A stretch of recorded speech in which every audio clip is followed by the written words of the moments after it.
국내 유일의 아시아 전문 팟캐스트 아시아팟.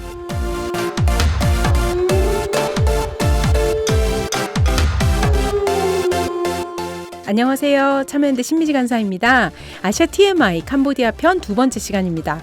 오늘도 김영종 연세대학교 국제관계학과 교수님 그리고 서울대 인류학과 박사과정 하고 계신 부경환 선생님 모셨습니다. 안녕하세요. 안녕하세요. 안녕하세요. 네, 부경환 선생님 지난 편에서 힐링필드와 캄보디아 역사 그리고 기억에 대한 이야기 해주셨어요. 이 편에서는 또 어떤 이야기 들려주실까 제가 되게 기대가 막 되는데요. 10여 년 전 제가 캄보디아 여행에서 앙코르와트를 본 기억이 아직도 생생하거든요.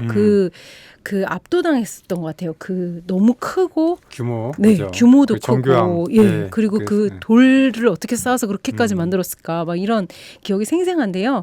선생님이 특히 오늘 또 문화인류학자시잖아요. 네네. 그러니까 이 앙코르와트 이야기가 얼마나 생생하게 전해질 수 있을지 기대가 많이 됩니다. 이제 좀 여행도 해외 여행도 많이 가기 시작했는데 캄보디아 여행을 계획하는 분들도 이걸 듣고 가시면 더 좋을 것 같다는 생각이 들어요. 네. 네, 선생님 이 앙코르와트 세계 불가사의에 들어갈 만한 곳이잖아요. 어떤 곳인지 좀 설명해 주시면 좋겠어요. 네, 저도 이제 지난 시간에 저도 이제 지난 시간에 캄보디아에 처음 이제 가졌던 인상 혹은 계기 같은 것이 이제 앙코르왓에 대한 어떤 신비로운 이미지 그런 것에 대한 이제 어렴풋한 이미지 네. 예, 그런 게 이제 작용을 했었다고 말씀드렸는데 제가 이제 2007년에 처음 이제 캄보디아에 가서 말씀드릴 때는 시골 마을에서 이제 지냈었는데 그 이제 4월 달쯤에 이따가 다시 설명드릴 수 있겠지만은 4월에 이제 그 설이 있거든요. 전통 네. 설이 있는데 그때 이제 휴일을 맞아서 저희 당시 같이 지냈던 사람들이 이제 처음으로 이제 앙코르왓에 여행을 가게 됐습니다. 네. 국내 여행을. 그래서 그 승용차 한 대에 7명인가 8명인가 탔었는데 네. 뭐 동남아에서는 흔한 일이죠. 네. 네. 운전석에 2명이 타기도 합니다. 어떻게 앉으죠? 네. 이게 못 믿는 분들이 많은데 네. 운전석에 2명 타는 경우도 있어요. 정말로. 그래서 위에 앉으나요? 아니요, 이렇게 운전자가 옆으로? 이렇게 네, 굉장히 고난이도의 네. 그런 운전을 하게 되고 어쨌든 가는 길이 그렇게 좀 여유롭게 갈 수가 없어서 네. 굉장히 힘들었어요. 그 이제 길도 사실 그렇게 좋진 않고 그렇죠. 시간도 오래 걸리고 차는 또 비좁고 네. 그래도 이제 드디어 우리도 앙코르왓에 간다 그런 이제 기대감을 가지고 이제 부푼 꿈을 안고 이제 갔죠. 근데 이제 제가 한 가지 걱정했던 게 있어요. 뭐냐면은 원래 사람이 기대가 너무 크면은 네. 그만큼 또 실망할 수 실망이 또 있으니까. 크잖아요. 그래가지고 야 이거 너무 기대를 했는데 막상 갔는데 별로면 어떡하나 이제 그런 걱정을 오히려 또 하고 갔었던 측면이 있었는데 이런 걱정은 할 할 필요가 없었던 것 같습니다. 제가 이제 맞아요.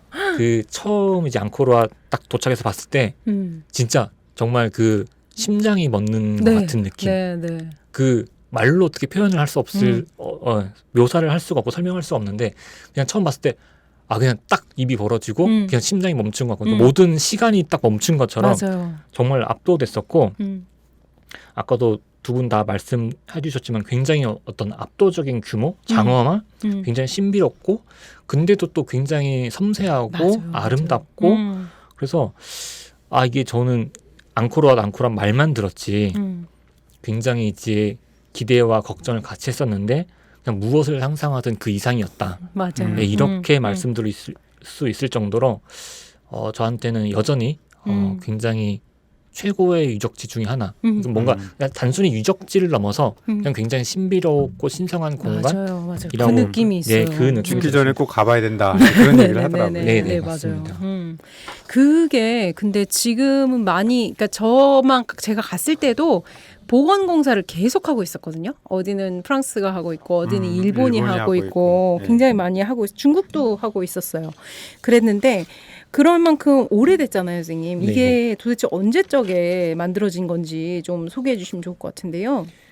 이 앙코르왓 자체라고 하는 것은 이제 12세기 때 만들어졌고요. 근데 이제 이 앙코르왓이 건립되던 당시 이제 앙코르 제국 혹은 이제 크메르 제국이라고 부르는데 그 시기는 이제 9세기 초부터 802년부터 1431년까지 그러니까 15세기 중반까지 이어졌던 제국이고 이제 뭐 첫 출발은 물론 작은 국가에서 시작했겠지만은 이제 이 크메르 제국이 가장 번영했던 뭐 12세기나 13세기에는 거의 지금 캄보디아 영토는 물론이고 뭐 라오스 남부, 태국 뭐 중남부 혹은 이제 베트남 중남부까지 영향을 이제 끼칠 정도로 그러니까 동남아시아 역사에서는 가장 좀 크고 강대했던 네. 제국을 이루었던 역사를 가지고 있고요. 네. 그 중에서 이제 그 당시에 굉장히 많은 이제 뭐 사원들과 혹은 왕궁들과 유적지들이 이제 남아 있는데 그 중에서 이제 가장 단연 압권으로 꼽히는 것이 그다음에 이제 아이콘으로 꼽히는 것이 바로 이제 앙코르왓이라고 할 수가 있습니다. 네, 앙코르왓 말고도 또 사원들이 여러 개 있잖아요. 근데 유독 앙코르왓이 되게 뭐랄까 유명하고 더 웅장한 이유는 어떤 의미에서 세워졌기 때문 그런 거 있는 걸까요, 선생님? 사실 저도 처음 가기 전에는 앙코르왓이라고 하길래 그냥 앙코르왓이라고 있는 유적 그쵸, 자체가 그쵸. 하나 네. 그냥 있는 줄 알았는데 이제 막상 가서 보니까 그 굉장히 거대한 앙코르 유적군이 있는 거고 거기 이제 정말 수십 개 수백 개가 되는 뭐 그런 사원 유적지들이 남아 있는 거고 뭐 규모로만 따지면 사실 앙코르왓보다 더 큰 앙코르톰이라고 하는 이제 유적도 남아 있고 그 안에 네. 이제 바이온 사원도 굉장히 유명한데요. 아무래도 이제 앙코르왓 같은 경우는 이제 학자들이 추측하기를 이 앙코르왓이 다른 유적들과 다르게 서쪽을 바라보고 있거든요. 다른 네. 유적들이 뭐 남쪽이나 동쪽을 바라보고 있는 것과 다르게.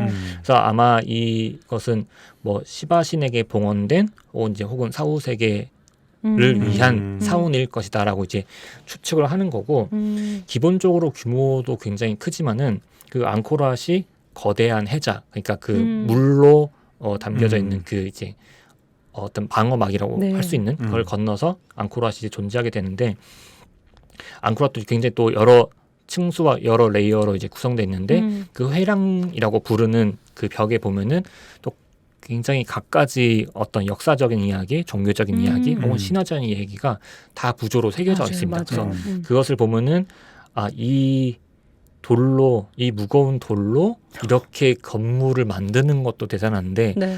또 돌에다 이렇게 다 새겼죠. 이런 조각들을 새겨서 이야기를 남긴 것이 물론 이제 다른 유적지도 그런 유적들이 많이 있습니다만은 앙코르왓 같은 경우는 그것이 특히 상징적이고 특히 더 아름답고 특히 또 이제 뭐 규모 면에서도 뛰어나고 그렇기 때문에 앙코르왓이 가장 손꼽히는 대표적인 사원이 되지 않았나 그렇게 생각을 합니다.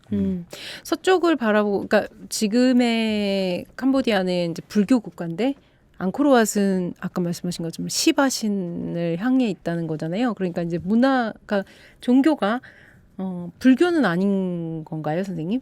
당시 이제 크메르 제국 같은 경우는 물론 다른 동남아시아 국가들 고대 국가들 비슷했는데 인도로부터 이제 힌두 영향을 받아서 근데 힌두교가 건너면서 그 단순히 종교뿐만 아니라 여러 네. 가지 뭐 사상이나 제도나 예술 그러니까 건축 양식 같은 것들 그다음에 이제 뭐 문학 이런 것들이 많이 건너오게 되는데요. 이제 아무래도 그런 영향이 있었고 이제 앙코르 유적군들도 보면은 이제 힌두의 영향을 받았던 양식, 뭐 불교 영향을 받았던 양식, 그다음에 그 두 개가 또 섞여서 나타나는 양식 이런 것들이 굉장히 다양하게 나타납니다. 그래서 앙코르 왓 자체 같은 경우는 아무래도 힌두 영향을 많이 받은 건축물 혹은 이제 그 사원이라고 할 수 있는데, 근데 사실 재미있는 것은 지금 이제 불교 국가잖아요. 네. 가보면 이제 그 예전에 뭐 힌두 신상에도 지금 이제 뭐 불교식 의례를 드리거나 기도를 드리는 모습도 같이 볼 수가 있고, 그래서 우리가 흔히 생각했을 때 뭐 김영조 선생님도 많이 잘 아시겠지만은 동남의 어떤 종교들이 하나의 종교가 들어와서 그 이전의 종교들을 다 밀어내고 그것이 차지하는 것이 아니라 기존에 있던 뭐 종교적 내용들이 계속 그 위에 뭐 얹히고 섞이고 섞여서 굉장히 이제 학문적인 용어로는 스팝돼서 나타난다 뭐 이렇게 얘기를 하기도 하는데 그 보면은 우리가 단순히 뭐 힌두교 불교 이렇게 네, 물 자르듯이 그렇게 나눌 수가 없고 굉장히 이런 것들이 다층적으로 섞여서 나타나는 모습을 볼 수가 있습니다. 그 지층을 형성하듯이 네, 이제 기층 네. 문화라는 것이 약간, 형성되고 그 위에 또 불교 문화가 쌓이고. 얹어지고 아니, 그래서 저는 갔을 때 너무 묘했어요. 우리나라에서 볼 수 없어요. 사원이라 그러면 우리나라에서는 그냥 부처님 계신 게 다잖아요, 절이. 근데 여기를 갔더니 완전히 좀 뭐랄까 굉장히 이국적이고 느낌이 선생님 말씀대로 뭔가 표현하기는 어려운데 지금도 약간 상상이 되거든요. 왠지 그 장면이. 서사가 예. 공간적으로 이렇게 네. 온전히 드러나는 느낌이죠. 네. 예. 그리고 제일 또 나중에 계속 보면서 멋있다고 생각하면서 또 생각한 건 이거 다 도옮기다가 얼마나 힘들었을까 그 생각만 계속 드는 거예요. 그래서 이건 다 몸으로 했을 거 아니에요, 선생님. 네, 직접 그렇죠. 다 돌을 나르고 네네. 그런 과정들이 너무 힘들었겠다 이런 생각이 또 한편으로는 들긴 들더라고요. 뭐 이제 물론 코끼리나 뭐 소 같은 동물을 이용해서 네. 동물의 힘을 이용했겠지만은 뭐 요즘 같은 뭐 크레인도 없던 네. 시절이고 네. 다 이제 사람이 직접 했기 때문에 사실은 그런 많이 죽었을 것 같은데. 생각도 네 맞습니다. 왜냐하면은 이것을 만들기 위해서 얼마나 많은 사람들이 고생하거나 죽었을까라는 것도 들면서 사람이 참 간사한 게 그렇지만은 지금 내가 이 훌륭한 어떤 건축물 그러니까 어떤 인간이 빚어낸 커다란 예술 작품이잖아요. 그걸 볼 수 있다는 게 굉장히 감사하기도 하고 여러 가지 생각이 들더라고요. 보통 그러면 앙코르와트를 가면 어떤 거를 꼭 좀 잘 봐야 된다, 눈여겨봐라 이렇게 얘기해 주실 게 있으실까요?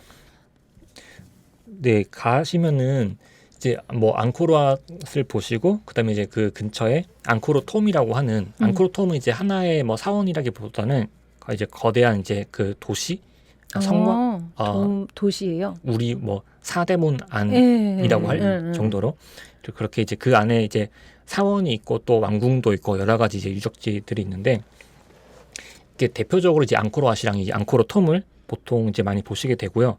그다음에 앙코르 유적지가 또 유명해진 게 예전에 이제 나왔던 영화에서 요즘 젊은 세대들은 모를 수 있는데 예전에 안젤리나 졸리가 주연했던 툼레이더라는 영화가 있습니다. 그래서 이 툼레이더 영화가 물론 이제 가상적인 캐릭터와 배경을 공간으로 하지만은 그 영화를 이제 따프롬이라고 하는 곳에서 찍었어요. 근데 이제 따프롬이라는 곳이 어떤 곳이냐고 하면은 사원 위에 이제 나무들이 자라서 나무들이 이제 거대하게 자라면서 나무 뿌리들이 사원을 이제 파고 들어서 사원을 파괴하고 있는데 그 동시에 그 나무들이 없으면 사원이 완전 무너지거든요. 그러니까 나무가 사원을 파괴하면서 동시에 지탱하고 있는 그런 이제 기묘한 모습을 볼 수가 있고 그런 것은 뭐 외국의 다른 유적지에서는 볼 수 없는 모습이다 보니까 또 사람들이 굉장히 좋아하면서 찾고 있습니다. 그리고 또 이제 흔히들 많이 가는 코스 중에 하나가 푸놈바킹이라는 곳에서 이곳은 약간 이제 그 언덕 혹은 낮은 산이라고 볼 수 있는데 이 위에 사원이 있거든요. 근데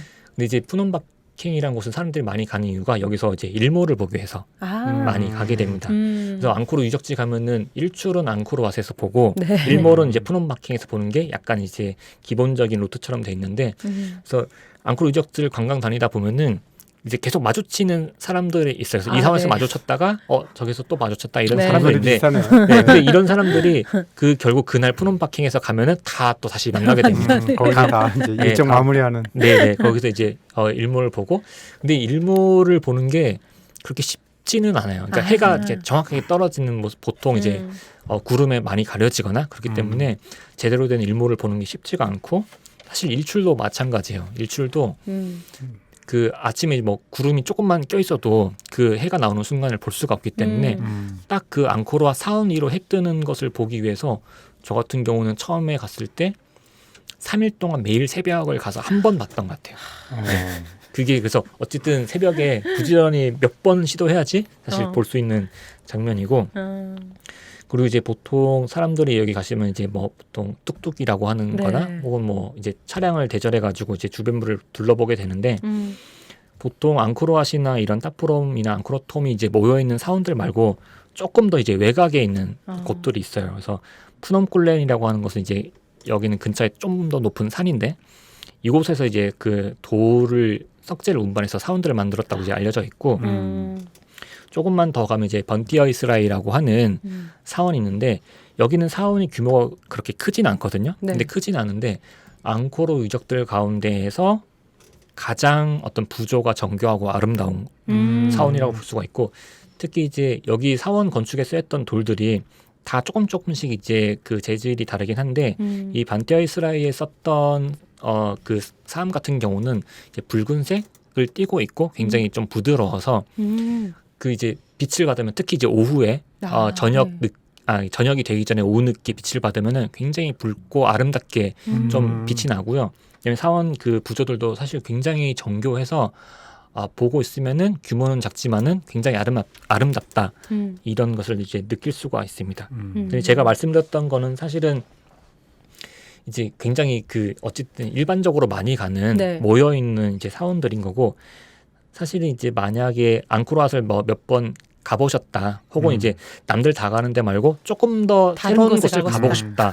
그럼 이제 추천해 드릴 곳이 이제 굉장히 여러 군데 있습니다. 그래서 하나는 이제 벙미얼리어라고 하는 곳인데 여기는 이제 조금 더 떨어져 있어요. 그래서 여기 네. 차량으로 가야 되는데 여기는 아까 말씀드렸던 따프론보다 더 폐허처럼 남아있는 공간인데 이게 뭐 수습이나 복원이 이제 아직 이루어지지 않고 있죠. 근데 네. 그러다 보니까 분위기가 굉장히 어떤 그 정말 버려진 유적지를 나 혼자 탐험하는 느낌 그런 예전에 뭐 인디아나 존스 같은 그런 느낌을 받을 수가 있고요.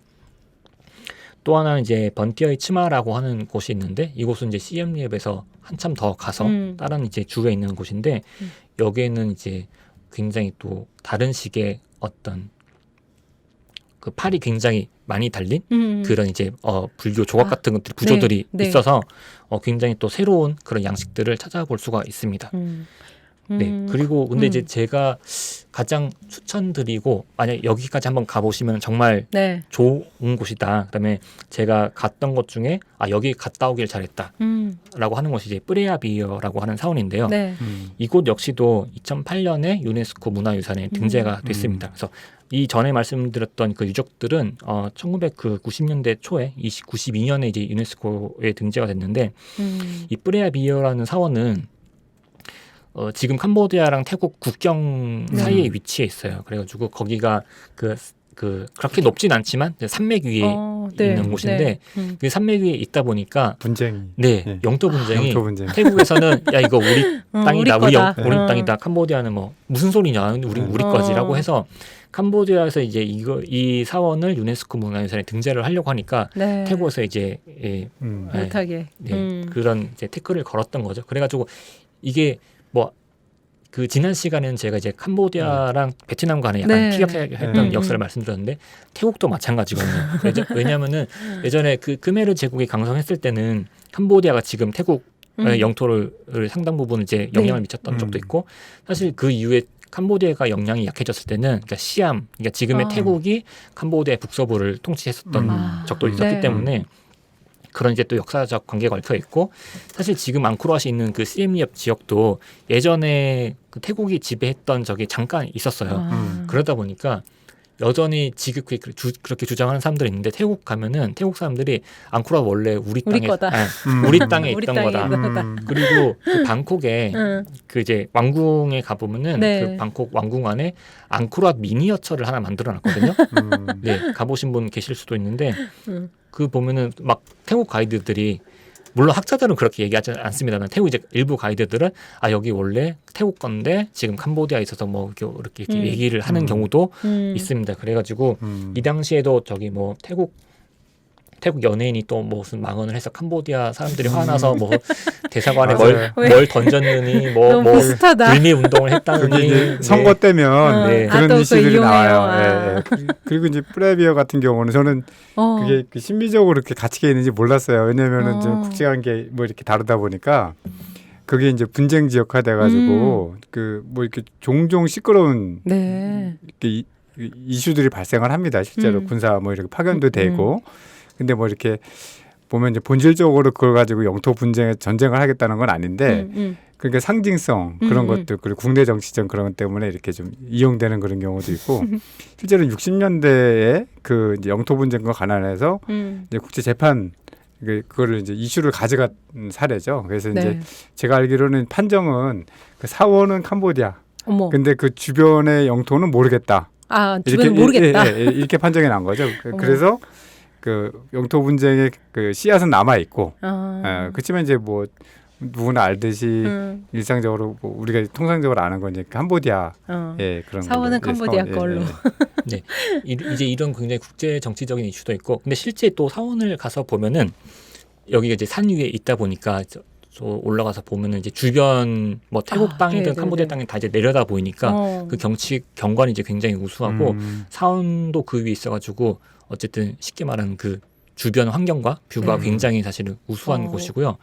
제가 갔었을 때는 시엠리앱에서 이제 제가 직접 오토바이를 운전해서 갔었는데 그 당시만 하더라도 사실 길도 포장이 안 돼 있었고 그 관광화가 뭐 되기 전이었어요. 그래가지고 가는 길에 막 그 오토바이 막 계속 펑크 나면서 막 끌고 중간에 마을이 없으니까 마을이 없는 구간은 계속 끌고 가고 정말 고생하면서 가고 사실 숙소도 마땅한 곳이 없어서 정말 나무 판자로 어떻게 얼기설기 만들어 놓은 집에 정말 이런 곳에서 자도 될까라고 하는 곳에서 자고 갔었는데 그래서 괜히 왔나 생각을 계속 하면서 갔어요. 너무 가는 길이 힘들어서. 근데 막상 그 다음날 이제 아침에 올라가고 나서 보고 나니까 오길 정말 잘했다라는 생각이 들 정도로 지금은 그래도 길이 더 닦이고 뭐 자동차 같은 걸로 갈 수가 있으니까 아무래도 여유가 되시는 분들은 직접 가보시면 더 좋을 것 같고 들으면서 꼭 한번 가보고 싶다는 생각이 들고 그리고 이제 그 지금 말씀드렸던 지역 말고 캄보디아 사실 다른 지역에도 이런 유적들이 많이 남아 있어요. 그래서 남쪽으로 가면은 제가 이제 그 지난 시간에 설명드린 것처럼 처음에 시골 마을에서 한국어를 가르쳤었는데 거기 있는 딱게오 주에도 그 푸놈지소라고 하는 곳 여기도 이제 그 약간 언덕 위에 낮은 산 위에 사원이 있고 또 앙코르 보레이라고 하는 곳이 있는데 앙코르 보레이는 그 크메르 제국이 생기기 전에 훨씬 더 이전 시대에 이제 유적지여가지고 고대에는 캄보디아 이런 유적들이 남아 있구나. 그다음에 그 근처에 박물관이 있어요. 그래서 거기 출토된 유물들이 전시돼 있는데 그런 것들을 보면은 조금 더 역사에 관심이 있으신 분들은 그런 것들을 찾아보시는 것도 좋을 것 같습니다. 그래서 그 유적들을 보면은 출토된 유물들 같은 게 보면은 되게 신기한 게 그 주변 뭐 인도나 중국 이런 곳의 유물들뿐만 아니라 지중해에서 나왔던 유물들까지도 출토가 됐었거든요. 그래서 학자들이 결국 지중해에서 아라비아 반도랑 인도랑 동남아를 거쳐서 중국까지 이어지는 그런 해상 루트가 이미 당시 고대 시기에 존재했었다라고 이제 밝혀주는 거죠. 그래서 그런 측면에서 굉장히 의미가 있는 그런 곳이라고 볼 수가 있겠습니다. 그리고 이곳 말고도 뭐 앙코르 유적지들은 뭐 작은 유적지들까지 하면 좀 굉장히 많고 네, 저도 사실은 몇 군데 못 가본 곳들도 있을 정도로 굉장히 많고 그리고 그런 곳들도 있어요. 그러니까 뭐 지금 라오스나 태국 내에도 당시 크메르 제국의 유적지들이 남아있는 곳이 있어가지고 만약에 정말 나는 이제 크메르 역사에 대해서 관심이 있다 이런 유적지를 다 찾아보고 싶다라고 하는 분들은 사실 라오스나 태국도 다 방문을 하셔야 됩니다. 네. 이 경계가 있지만 왔다 갔다 하는 게 어렵지는 않은 거죠? 각 국가들을. 네네. 지금 이제 코로나 상황만 아니라면은 사실 국가 간 넘나드는 것은 그렇게 어려운 일은 아닙니다. 버스 타고 뭐 힘들어서 그렇지. 네네. 아니 저는 근데 제일 궁금한 건 동남아의 많은 나라 중에도 그렇게 특별한 걸 만든 나라는 없잖아요. 그러니까 캄보디아가 되게 특별한 유적을 갖고 있는 거잖아요. 그 인류학적으로 그런 문화를 만든 어떤 근원이나 힘 같은 거는 뭐라고 보세요? 어떻게 그렇게 큰 걸 만들 수 있었을까요? 제가 지난 시간에 이제 크메르 루즈가 농업을 통해서 부국 강병을 이루겠다 이렇게 정책 목표를 세웠다고 말씀을 드렸잖아요. 근데 이제 학자들이 이제 연구를 해보면은 이 앙코르 유적군 당시에 보면은 지금도 이제 그 저수지가 남아 있고 이제 거대한 저수지가 있고 그 근처에 이제 똘레삽 호수가 있는데 굉장히 당시 관계 시설이 정교하게 발달되어 있다라는 것을 밝혀냈습니다. 그래서 그런 정교한 어떤 관계 시설과 농업 시스템 덕분에 어떤 농업 생산량이 증가가 될 수 있었고 사실 그러니까 국력은 예전에는 사실 뭐 지금도 마찬가지긴 합니다. 국력은 인구 수에 굉장히 좌우되는 측면이 있고 사람이 많으려면 당연히 식량도 많이 생산이 돼야 되잖아요. 근데 당시 크메르 제국은 이제 그게 뒷받침이 됐었던 거죠. 그래가지고 뭐 일부 연구에 하면 거의 이 당시에 100만에 가까운 인구가 여기에 살 수 있었다라고까지 할 수 있을 정도로 이거는 뭐 굉장한 규모의 숫자거든요. 당시 시기에 비춰보면 지금의 100만은 별게 아니지만 네네. 그래서 그런 것들이 뒷받침됐었기 때문에 이런 강대한 어떤 문화를 이룬 게 아니었을까라고 생각이 들고 또 한편으로는 이제 그 크메르 제국이 이제 15세기 초중반부터 이제 급격하게 이제 세력이 약해지고 이제 뭐 태국이나 이제 베트남으로부터 침략을 받고 이렇게 되는데 왜 갑자기 이 강대한 제국이 쇠락하게 됐을까 보면은 굉장히 학자들이 여러 가지 가설들을 이론들을 제시하고 있어요. 그래가지고 근데 이제 그 중에 하나가 뭐 여러 가지 가설 중에 하나지만은 이런 농업 관계 시스템에 문제가 생겨서 이제 결국은 이제 나라 국력, 그러니까 경제력이 뒷받침되지 못했다. 그래서 이제 국력이 쇠퇴하게 되었다. 물론 이거 말고도 여러 가지 이론들이 있고, 혹은 또 한 가지 이유뿐만 아니라 여러 가지 이유가 같이 작용했을 수도 있는데, 네, 그런 이유가 들 정도로 사실은 굉장히 중요했다라고 얘기를 하고 있습니다. 뭐 결국에는 엄청난 제국, 많은 사람들을 먹여 살릴 수 있었던 제국이 있었기 때문에 만들어질 수 있었던 거라고 생각을 하면 되겠네요. 네. 앙코르와트는 제가 갔을 때도 저희는 한 이틀 봤나 봐요. 그랬더니 하루 이틀 가지고 볼 일이 아니라고 한 달 와서 살면서 돌아다녀야 된다고. 냄새만 맡으시는. 저희 그냥 슬쩍 왔다 갔다 스친 거 정도밖에 안 됐는데도 너무 대단했다고 생각했고, 근데 이제 가실 분들은 조금 작정하시고 보러 가시면 좋겠다. 오늘 선생님 말씀 들으니까 볼 곳이 한두 군데가 아니다. 네, 그렇게 생각하고 조금 길게 잡고 여행을 가시면 좋겠다는 생각이 드네요. 그러면 또 꼭 또 캄보디아를 갔는데 와트만 볼 건 아니잖아요, 선생님. 아니고 또 다른 데는 여행하게 되면 어디를 또 보러 가면 좋을까요? 최근 관광지로 이제 많이 떠오르는 곳이 이제 시아녹벨이라고 하는 원래 항구 도시고 그 근처에 그 꼬롱이라고 하는 그 섬이 있어요. 그래서 여기가 굉장히 좀 예쁘고 아름다워서 뭐 현지인들도 많이 이제 여행을 가는 곳이고, 우리가 이제 흔히 뭐 동남아의 바다, 섬 이러면 이제 뭐 태국, 뭐 필리핀 이런 곳을 많이 떠올리게 되는데, 물론 이제 캄보디아는 태국이나 필리핀처럼 그런 뭐 굉장히 크고 이제 여러 가지 섬과 해안이 발달한 곳은 아닌데 뭐 요 지역만큼은 그래도 바다에서 충분히 좀 아름다운 경치를 즐기고 그런 것들을 느낄 수가 있고, 그다음에 그 근처에 이제 깜뽀시나 까입이라고 하는 도시들도 있어요. 다 항구에 바닷가에 있는 도시여가지고 뭐 해산물을 먹거나 혹은 이제 그 프랑스식의 뭐 근대 유적지를 뭐 볼 수 있거나 이런 것들이 남아 있고요.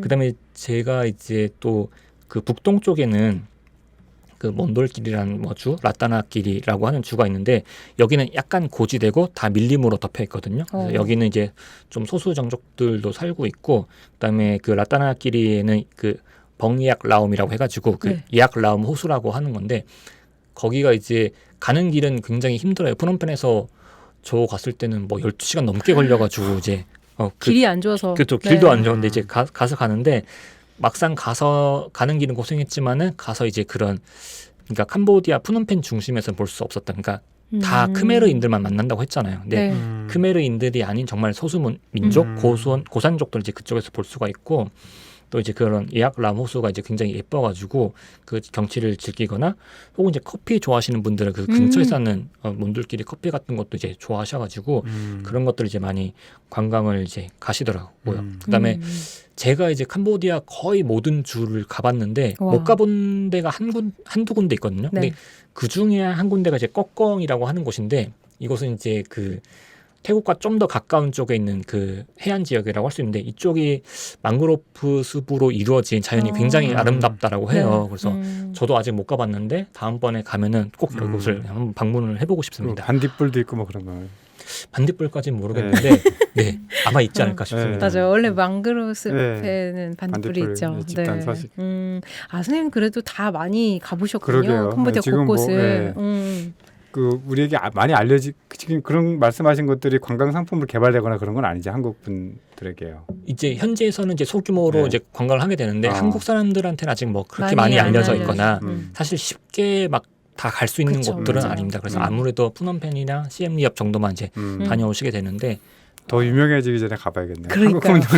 한국 사람들 뭐 좀 뜬다 하면은 우르르 몰려가잖아요. 맞아요. 저는 뭐 톤레사 호수 좀 갔었고, 근데 우리 호수라고 그래서 선생님 지난 시간에 말씀하셨던 것처럼 너무 커가지고 호수가 아니라 약간 바다 같았고, 그렇죠. 네. 어부도 있고, 네. 그리고 약간 그 무슨 다라이 같은 걸 타고 아이들이 이렇게 다니기도 하고 그리고 물이 맑지는 않아가지고 여기서 물고기를 잡을 수 있는 건가 이런 생각을 하긴 했었어요. 근데 아무튼 거기서 수산가옥에서 사는 사람들도 많고 그래가지고 그렇죠. 네 그 모습도 또 되게 새롭더라고요. 살아가는 모습도 우리랑 조금 다른 부분들을 볼 수 있어서 네 그러면 또 중요한 게 여행하기 좋은 시기 이런 거 있잖아요, 선생님. 언제는 꼭 피해라. 네. 언제예요? 이게 사실 굉장히 애매한데 일단은 가장 가기 좋은 시기를 말씀드리면은 한 우린 12월 전후가 가장 좋습니다. 덜 덥죠. 네, 그러니까 그나마 덜 덥고 겨울이라고 표현하는 사람도 있는데, 그러니까 한국에서 겨울인 거지 덜 더운 거지 안 더운 것은 아닙니다. 네. 어쨌든 덜 더운 거고, 그다음에 이때가 우기가 막 끝나서 이제 건기가 시작될 때여서 이제 그나마 쾌적하고 환경도 좋을 때고, 이제 이때부터 건기가 시작하면은 점점 이제 기온이 올라가서 네. 4월이 되면 이제 피크를 찍게 됩니다. 그래서 4월이 가장 뭐 더울 때인데 네. 이때를 이제 피하는 게 좋고, 그다음에 이제 8월, 9월, 10월 이때는 또 비가 많이 오니까 사실 이때를 피하면 좋은데, 근데 또 문제가 있어요. 왜냐하면 이제 3, 4, 5월이 제일 더우니까 일반적으로 생각하면 이때를 피하는 것이 좋은데, 네. 그 앙코르왓에서 일출을 본다고 했잖아요. 그 보면은 이제 그러니까 연못이 있고 네. 연못에 비친 이제 앙코르왓이 있고 네, 그 뒤로 맞아요. 해가 떠오르게 되는데 음. 그 앙코르왓이 사실 그냥 지어진 것이 아니고 굉장히 과학적이고 천문학적 계산에 의해서 지어진 건물이기 때문에 네. 충분히 되면은 해가 앙코르왓 가장 가운데 탑 바로 위에서 떠오릅니다. 그래서 제일 멋있는 장면을 볼 수 있는 거군요. 네네. 그래서 그래서- 되게 네. 그래서 사실 저도 춘분 때 본 건 아닌데 그 춘분 때 일출을 보기 위해서 많은 사람들이 또 앙코르왓을 그때 방문해요. 근데 이제 춘분이 이제 3월 말쯤에 있잖아요. 네. 그러다 보니까 이런 더위를 감수하고 또 가야 되는 측면이 있고, 진짜 덥더라고요. 저 네, 저희가 어느 앙코르와트 갔을 때 정도냐면요. 머리 벗겨지는 줄 알았어요. 그 우산 있잖아요. 양산. 그걸 쓰고 있는데 네. 그 사진을 찍으려면 그걸 벗어야 되잖아요. 근데 그 사진 찍는 그 순간을 참을 수가 없죠. 없을 정도로 그 사진을 빨리 찍고 빨리 가서 이렇게 우산을 집어야 될 정도로 엄청난 열기입니다. 네. 그때 가야 주는 거네요. 근데. 네. 그리고 근데 또 하나가 지금 4월 이제 한 13일, 14일 이 경이 네. 뭐 한국에는 이제 태국의 송꾸란 같은 것이 많이 알려졌는데 네. 태국도 이때가 이제 전통 설이거든요. 쫄츠남, 캄보디아. 캄보디아도 네. 네, 쫄츠남 트마이라고 하는데 이때 또 방문하면은 뭐 태국처럼 거대하게 물총으로 쏘고 그런 축제를 하는 것까지는 아니지만은 굉장히 비슷하게 서로 이제 물 뿌리고 혹은 이제 가족 친구들 모여가지고 뭐 이렇게 전통놀이 하고 뭐 축제를 즐기고 이런 모습을 볼 수가 있기 때문에 캄보디아의 어떤 전통 명절을 또 알고 싶으면은 네. 이 4월 중순에 가야 된다. 사실 제일 더울 때거든요. 음. 근데 이제 그런 거를 감수하고 또 이 나라 문화를 알기 위해서는 또 가볼 필요가 있을 것 같고요. 네.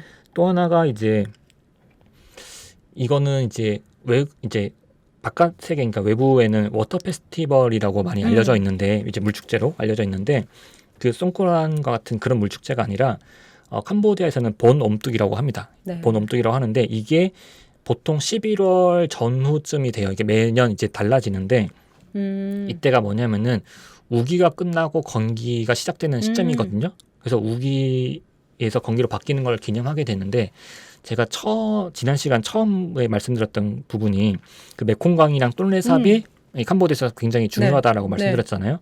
이 똠레삽이 사실 건기 때랑 우기 때 그 물의 흐름이 전혀 반대로 바뀌거든요. 그래서 사실 이 똠레삽 흐름이 바뀌는 것을 이제 이때 또 기념하기도 합니다. 그래서 한마디로 그러니까 생태적으로는 이때 계절이 바뀌는 거죠. 캄보디아에서는. 그렇죠, 그렇죠. 네, 그래서 이때 또 이제 보트 경주도 하고 그다음에 뭐 강의 여신이나 혹은 조상신이나 혹은 이제 다른 신들한테 이제 그 뭐 잘 농사 짓게 해달라고 수확에 대한 감사나 뭐 잘 농사 짓게 해달라는 그런 것도 빌고 또 이제 여러 가지 곡물도 바치고 또 이제 그 푸놈펜 보통 이제 그 보트 경주를 이제 푸놈펜 그 앞에 이제 모여서 하는데 밤에는 이제 그 굉장히 강에다가 구조물을 띄워놓고 여러 가지 그 곡물을 만들어서 강물에 띄워보내는 이제 그런 의식도 치르는데 저도 이제 사실은 이 보놈뚝은 예전에 이제 몇 년 전에 가서 한 번 이제 유일하게 봤었는데 사실 큰 기대를 안 하고 갔었거든요. 뭐 보트 경주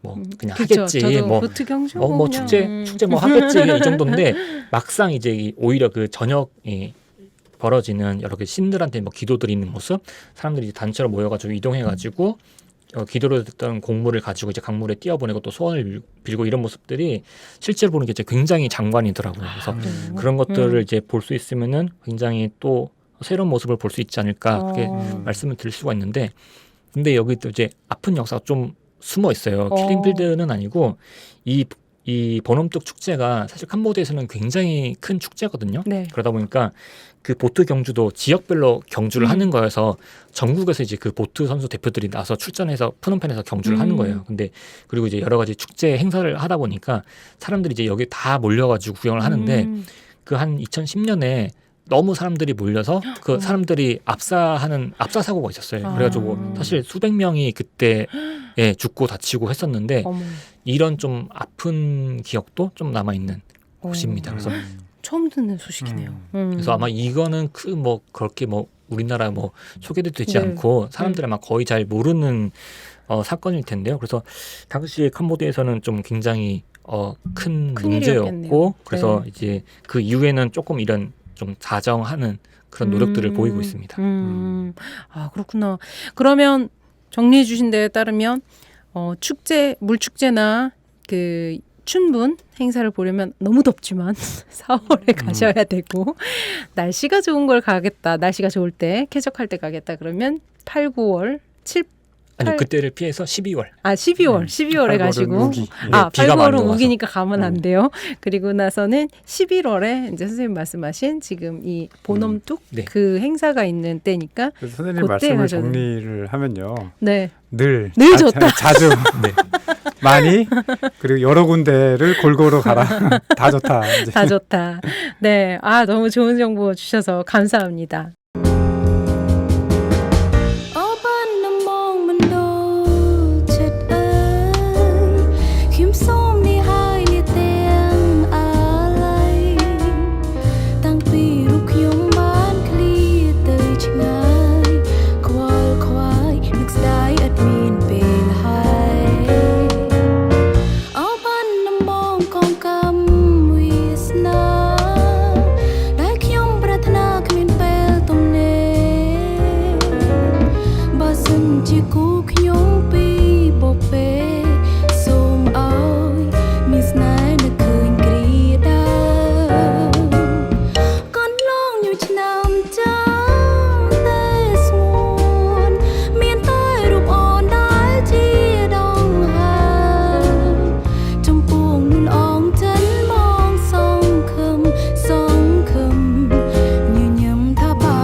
네. 지금 나오는 음악은 부경환 선생님께서 소개해 주실 음악인데요. 쌤, 어떤 음악이에요? 네, 지난 시간에 그 신시사무시라고 하는 가수의 점바 바탄방이라는 네. 노래를 소개해드렸는데 이번에는 이 노래를 그 손녀가 리메이크해서 부른 노래입니다. 그래서 아마 같은 노래지만은 분위기가 가수도 다르고 또 편곡도 완전히 다르게 했기 때문에 아마 전혀 다른 느낌을 받으실 수 있으실 거예요. 아, 네. 네, 너무 다른 노래로 느껴져서 완전 다른 노래라고 생각했는데 한번 들어보시죠.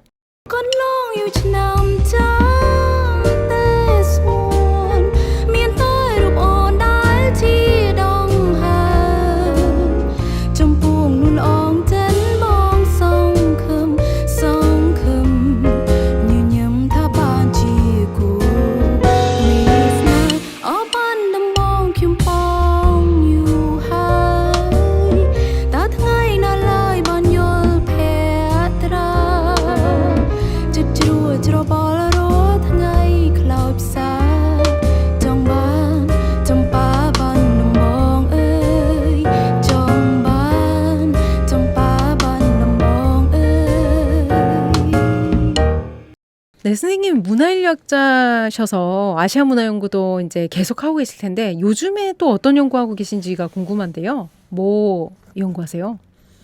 제가 이제 최근 몇 년 동안 하고 있는 연구가 이제 문신 문화에 대한 연구인데요. 네네네.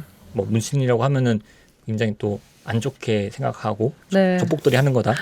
착하게 살자. 네, 생각할 수도 있지만 아니면 사실 이제 타투라는 영어식 표현을 써가지고 네. 이제 요즘 연예인들이나 스포츠 스타나 이제 젊은 저도 사람들이 하고 많이 싶었는데. 하기도 하죠. 그래서 최근에는 이제 그런 문신 문화에 대해서 연구를 하고 있고 특히 이제 캄보디아에도 이런 문신 전통이 있었습니다. 그래서 캄보디아뿐만 아니라 주변 태국이나 뭐 미얀마나 라오스나 좀 비슷한데요. 말레이시아, 인도네시아도 많이 해요. 네, 많이 특히 이제 소수 종족들 네.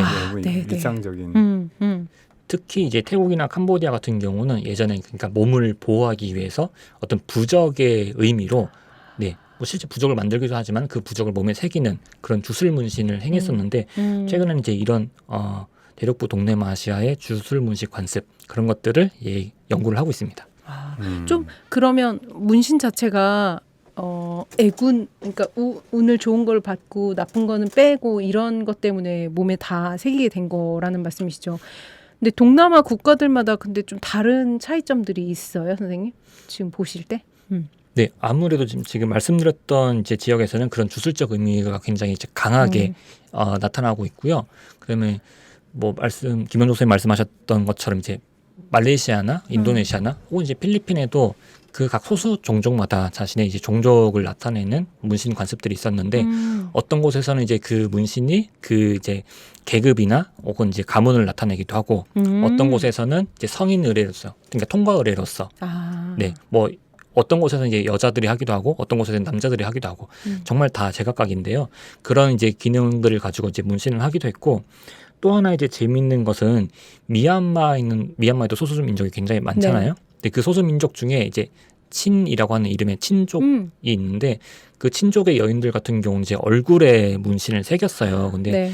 뭐 지금 이제 그 전통이 남아 있지 않은데 예전에 그 할머니들 모습을 보면은 그 얼굴에 문신을 새긴 것이 이제 이웃 부족으로부터 자신들의 이제 여자들이 뺏기는 걸 막기 위해서 그래서 네 그런 목적 혹은 이제 뭐 통치 지배 계급이 자신들의 여자를 이제 채가는 것을 막기 위해서 일부러 이제 얼굴에다 다 네 그런 목적으로 이제 문신을 한 정통도 남아 있습니다. 그래서 사실 보면은 우리나라 같은 경우는 이제 예전에 문신 전통이 있다가 이제 유교적 관습 때문에 사라졌고 지금 하고 있는 건 이제 서구에서 들어온 타투인데 네. 동남아시아의 이런 관습들을 보면은 굉장히 다양한 목적과 기능을 가지고 제각각 발달했다는 것을 알 수가 있습니다. 그래서 되게 선생님이 연구하신다고 저도 슬쩍 들어서 선생님이 2018년에 내신 아시아의 타투라는 책을 읽었어요. 근데 이게 읽을 건 많진 않아요. 글씨보다는 그림이 많은데 너무 신기한 타투들이 많이 있더라고요. 그리고 진짜 얼굴을 전면에다가 다 이제 문신을 새기기도 했는데 그게 그런 의미였다는 것을 지금 알게 됐네요. 네. 그리고 뭐 주술의 의미 얘기해 주셨지만 또 설명 중에는 안젤리나 졸리가 또 나오는데 안젤리나 졸리가 등에다가 그 약간 문신 주술의 의미를 담은 타투를 하고 그게 외국 어디 뭐 무슨 영화제 같은 데서 이제 한번 노출이 됐나 봐요. 그 뒤로 되게 유명해졌다고 또 얘기를 적어주셨더라고요. 그래서 또 새로운 정보네 이러면서 제가 봤거든요. 그래서 아직까지도 그런 그 주술의 의미가 남아서 계속 되고 있나요, 선생님? 동남아 국가들이? 지금 말씀하신 사례가 이제 태국과 캄보디아에서 있는 주술 문신 사례인데요. 이제 안젤리나 졸리가 그때 이제 툼레이더를 찍고 나서부터 그냥 캄보디아나 태국이나 이런 동남아시아에 굉장히 좀 개인적으로 관심을 가지고 애착을 가졌던 것 같아요. 그러니까 자녀도 자녀도 이제 여기 출신들을 입양을 했었고, 맞아요. 그래서 이제 그 안젤리나 졸리가 받은 타투는 이제 태국에서 받은 건데, 그러니까 결국 그 모습이 서구에서 굉장히 화제가 됐고, 사실 태국에서는 그게 굉장히 이제 옛날 전통 문화라고 해서 약간 젊은들은 관심을 안 가지거나 좀 기피하는 문화기도 했는데 그런 모습들이 다시 비춰지니까 다시 멋있는 걸로 힙한 문화가 돼버리고 또 서구 사회에서도 사실 굉장히 독특하고 화려하고 이국적인 문양이니까 하나의 어떤 뭐 신앙을 주술적인 힘을 믿는다기보다는 뭐 외국 여행객들은 그런 걸 이제 하나의 자기 디자인으로 타투 디자인을 삼기 위해서 태국이나 캄보디아 방문해서 그런 뭐 문신을 받기도 하고 그런 것들이 약간 최근에는 관광화되는 그런 측면들도 볼 수가 있습니다. 선생님께서는 혹시 문신을 연구하시면서 설마 문신 뒤에 하고 지금 싶다는 등에 있는 거 생각은 아니에요, 없으셨어요? 선생님?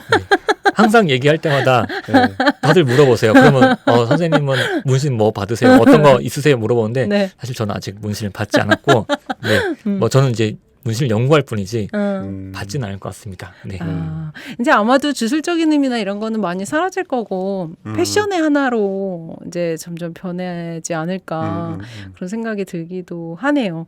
네, 그래서 이 책도 정말 재밌어서 아시아팟 들으시는 분들은 혹시 타투에 관심이 있으시다면 타투의 역사를 보고 싶으시면 아시아의 타투라는 책을 한번 읽어보시면 좋을 것 같습니다.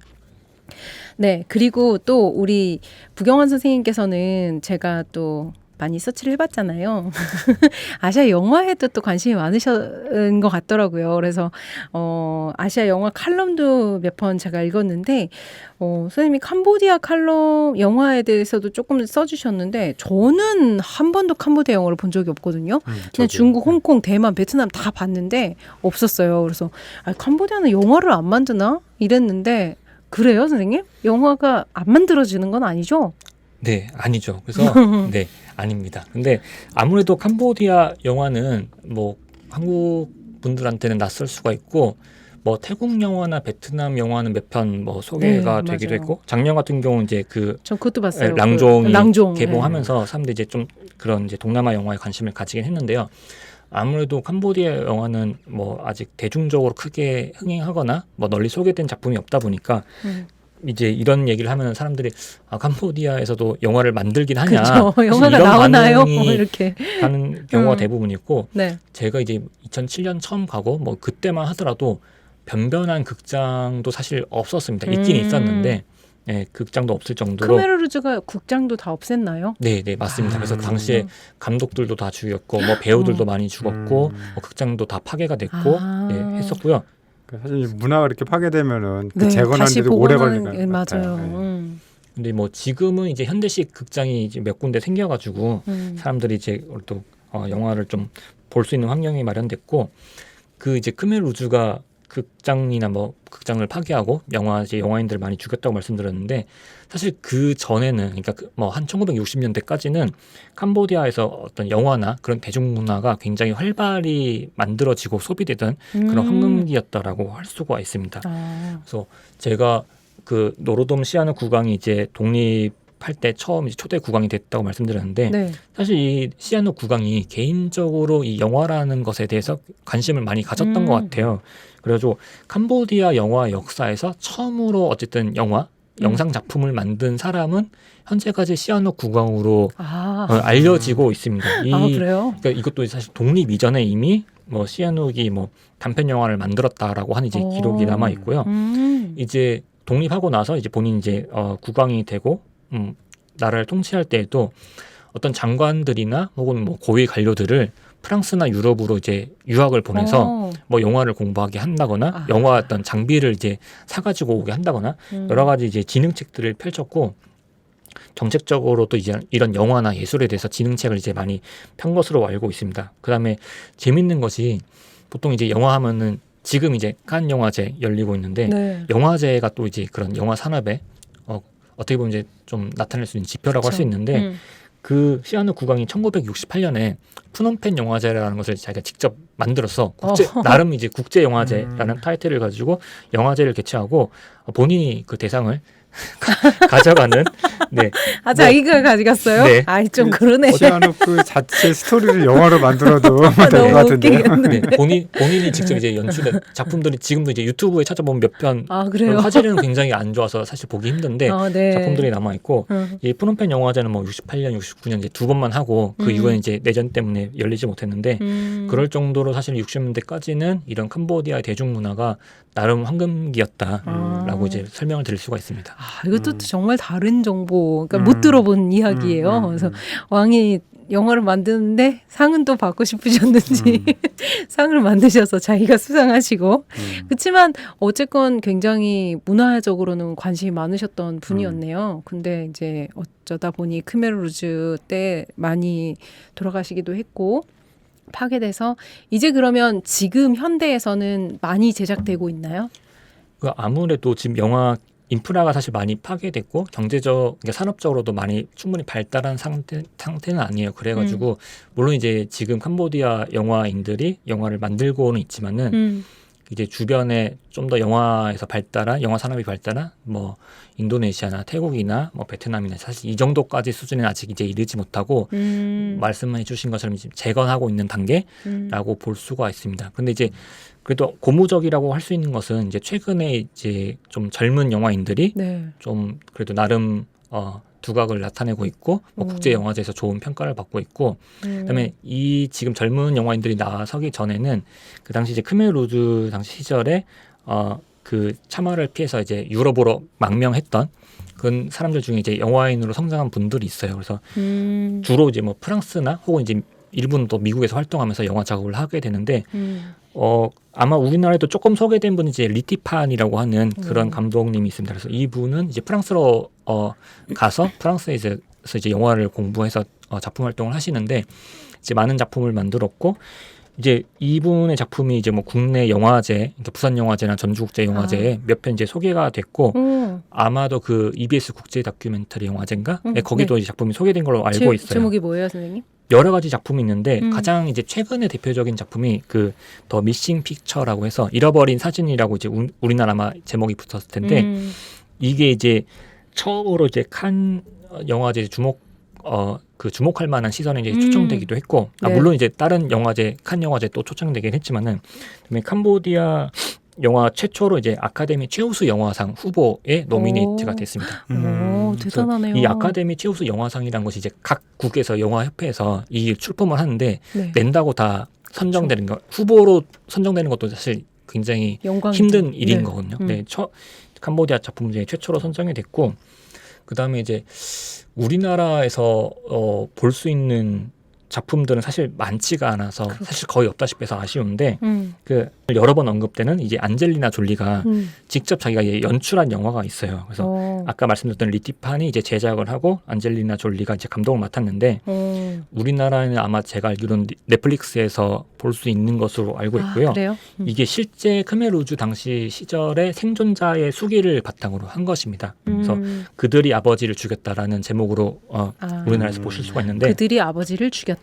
네. 네. 그래서 이것은 그러니까 당시 생존자들 수기가 여러 개가 이제 사실 팔리고 있는데 뭐 캄보디아에서건 혹은 이제 뭐 미국이나 서양사에서 가장 널리 알려진 수기 중에 하나입니다. 이 작품이. 그렇구나. 네, 그래서 다큐 같은 게 아니라 극 영화로 만들어진 거라는 거죠? 네, 선생님? 실제 일을 바탕으로 한 이제 극 영화인 거고. 그다음에 이제 최근에도 말씀드린 것처럼 이제 젊은 영화인들이 이제 국제 영화제에서 평가를 받고 있는 그런 작품들을 이제 내놓고 있는데 아직 한 가지 아쉬운 것은 네.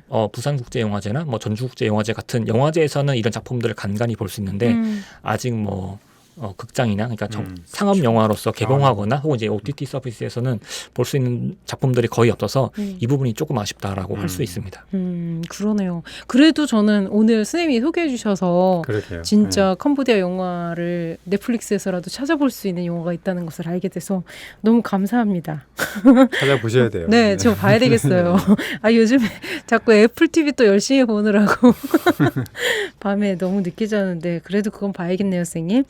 네, 지금까지 쌤이 너무 많은 이야기를 해주셔서 요 편은 진짜로 캄보디아 여행 가시는 분들이 꼭 한번 듣고 가시면 좋겠다는 생각이 많이 들었고요. 이제 마지막으로 현재 캄보디아 사회가 직면한 과제 같은 건 또 뭐가 있고 희망은 또 뭐가 있을까 좀 짚어주시면 좋을 것 같아요.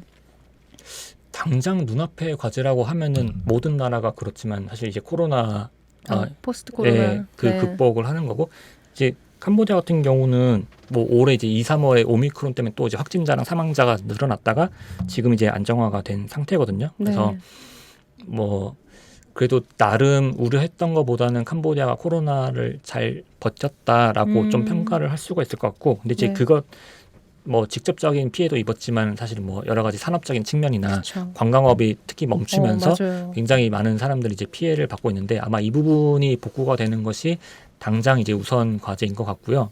그다음에 지난 시간에 말씀드린 것처럼 사실 정치적인 부분은 당장 어떻게 뾰족하게 해결될 수 있는 방안이 있다거나 당장 어떻게 뭔가 바뀔 수 있는 여지는 아쉽지만 사실 보이지가 않습니다. 그래가지고 이 부분은 조금 더 시간을 두면서 봐야 될 것 같고 개인적으로는 조금 이게 나중에 좀 걱정된다라고 하는 부분이 사실 최근 몇 년 사이에 캄보디아가 그 중국에 대한 경제적인 어떤 의존도가 굉장히 심화가 됐어요. 특히 뭐 프놈펜을 자주 이제 가셨던 분들은 아실 텐데 거의 10년 사이에 프놈펜의 모습이 완전히 정말 상전벽해라는 말이 어울릴 정도로 많이 바뀌었는데 예전에는 상상할 수 없었던 굉장히 현대식 고층 건물들이 굉장히 많이 지어지고 있고 그런 뭐 대규모 상업시설이 지어지고 있고 근데 이런 것들이 다 중국 자본, 부동산 자본이거든요.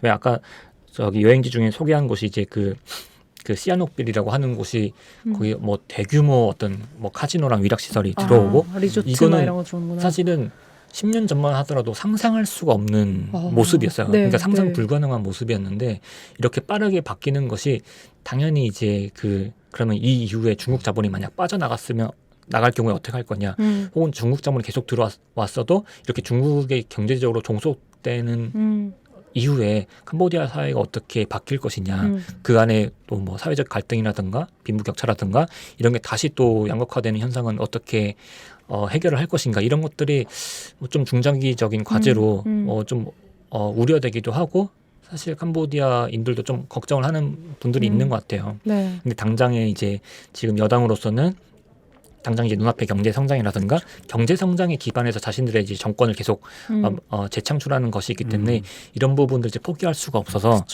이런 부분이 나중에 어떤 좀 효과를 불러올까 우려가 좀 되는 부분이 있습니다.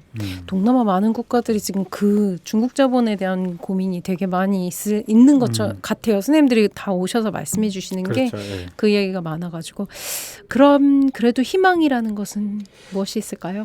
희망이라고 하는 것은 뭐 제가 이제 그 캄보디아를 한마디로 정리해서 이제 강인한 민족이라고 했었는데 그래도 뭐 저는 뭐 흔히 말하는 뭐 민족적 DNA 이런 거를 뭐 믿고 말하는 사람은 아니지만은 그래도 굉장히 오랜 시간 동안 역사를 쌓아오면서 그다음에 킬링필드라고 하는 정말 세계사에서 손꼽히는 그런 참혹한 일을 겪었음에도 어쨌든 간에 다시 이제 나라를 복구해서 지금 모습에까지 이르게 됐고 캄보디아가 굉장히 젊은 나라예요. 다른 동남아시아 국가들도 좀 비슷하긴 한데 거의 뭐 중위 연령이 20대 중반일 정도로 그다음에 젊은 인구가 많고 젊은 인구들이 교육열이 그래도 생각보다 굉장히 높아요. 제가 그 예전에 시골에서 한국어 가르칠 때 놀랐던 점이 뭐냐면은 학교 이제 정규 수업이 있고 정규 수업이 끝나면은 그 학교 교사들이 사실은 이제 학교 교사 봉급으로는 부족하니까 과외를 해요. 학원을 따로 열어가지고 자기 집에서.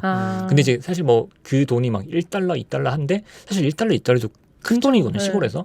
근데 이제 그럼에도 불구하고 그 과외를 지불하고 또 이렇게 학생들이 굉장히 과외 수업을, 학원 수업을 듣는 거를 많이 보고 나서 생각보다 이 교육열이 굉장히 높구나라고 느꼈고, 그다음에 뭐 젊은 세대들은 다 좀 그런 측면이 있지만은 이런 인터넷이나 모바일 문화에 굉장히 친숙합니다. 그래서 어떤 외국의 제도나 문화에 대해서도 이제 확실히 더 빨리 수용을 하게 되고 그러다 보니까 혹은 이제 정치적이나 사회적인 변화도 이 젊은 층은 확실히 이제 기성세대들과는 좀 다른 시각과 어떤 지식과 정보를 다 가지고 있고 이런 부분들이 캄보디아의 미래를 그래도 조금 더 긍정적인 방향으로 돌릴 수 있는 힘이 될 수는 있지 않을까 그렇게 기대를 하고 생각을 하고 있습니다. 역시 청년이 희망이네요. 젊은이들이 희망이네요. 젊은이들이.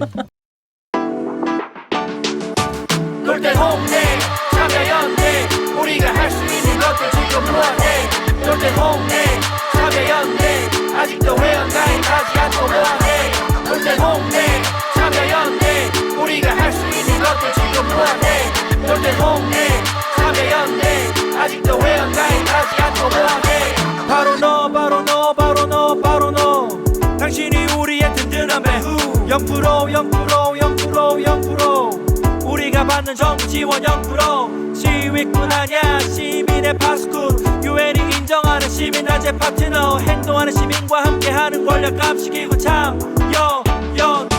놀땐 홍대 참여연대 우리가 할 수 있는 것들 지금 뭐하네 놀땐 홍대 참여연대 아직도 회원가입하지 않고 뭐하네 놀땐 홍대 참여연대 우리가 할 수 있는 것들 지금 뭐하네 놀땐 홍대 참여연대 아직도 회원가입하지 않고 뭐하네 너무 재밌는 이야기로 2부를 꽉 채워주셔서 네, 시간 가는 줄 저는 몰랐습니다. 진짜 네. 시간 가는 줄 모르고 들었는데요. 혹시 선생님 아시아파 처음 출연하셨는데 처음에 시작했을 때 걱정 많으셨는데 좀 이제 괜찮으신가요? 근데 지금도 사실은 떨리시나요? 긴장을 하면서 녹음을 했는데 잘 됐는지 잘 모르겠습니다. 네. 네, 뭐잘 말씀 들어주시면 잘 감사하겠습니다. 들었습니다. 네. 네, 혹시 더 다 못했다 이런 말씀 있으세요? 뭐 나중에 한 번 더 불러주시면 또 아, 그때는 좋죠. 다른 얘기들 하도록 하겠습니다. 네, 알겠습니다.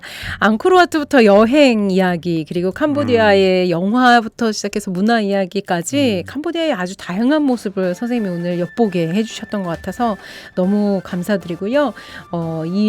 오늘 좀 많이 덥잖아요. 이 더위에 또 여기까지 와주신 우리 김영경 선생님, 또 구경환 선생님 다시 한번 감사드립니다. 네. 조심히 들어가세요. 네, 감사합니다. 네, 감사합니다.